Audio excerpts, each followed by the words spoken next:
Unit 8. International Organizations. Ladies and gentlemen, good morning. Today I want to talk to you about the lessons which I learned in the 10 years during which I had the difficult job of the Secretary General. You will see that every one of my 5 lessons brings me to the conclusion that leadership is no less needed now than it was 60 years ago. My first lesson is that in today's world, security of every one of us is linked to that of everyone else. Security for some could never come to be achieved at the expense of insecurity for others. Security must be collective and indivisible. And I would add that this responsibility is not simply a matter of states being ready to come to each other's aid when attacked. It also includes our shared responsibility to protect populations from genocide, war crimes, ethnic cleansing, and crimes against humanity. My second lesson is that we are not only responsible for each other's security, but we are also responsible for each other's welfare.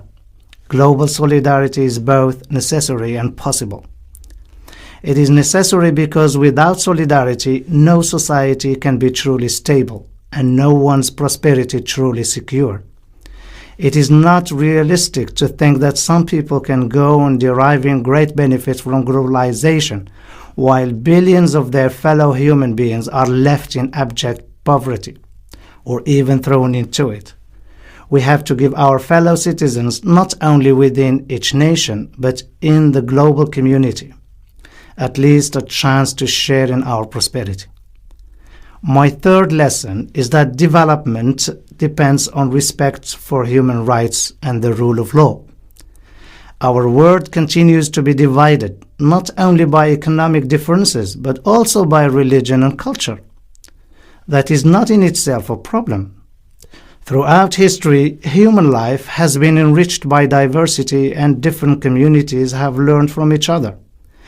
But if our different communities are to live together in peace, we must stress also what unites us, our common humanity, and our shared belief that human dignity and rights should be protected by law.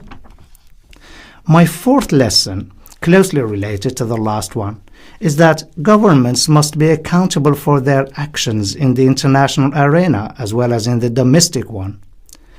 Today, the actions of one state can often have a decisive effect on the lives of people in other states. So, powerful states have a special responsibility to take account of global views and interests as well as national ones. And today, they need to take into account also the views of what we call non-state actors. I mean, commercial corporations, charities and pressure groups, labor unions, philanthropic foundations, universities, all the myriad forms in which people come together voluntarily to think about or to try to change the world. My fifth and final lesson derives certainly from those other 4. We can only do all these things by working together through a multilateral system and by making the best possible use of the unique instrument we have, namely the United Nations. My friends, we have achieved much since 1945, when the United Nations was established, but much remains to be done to put those 5 principles into practice. Thank you very much.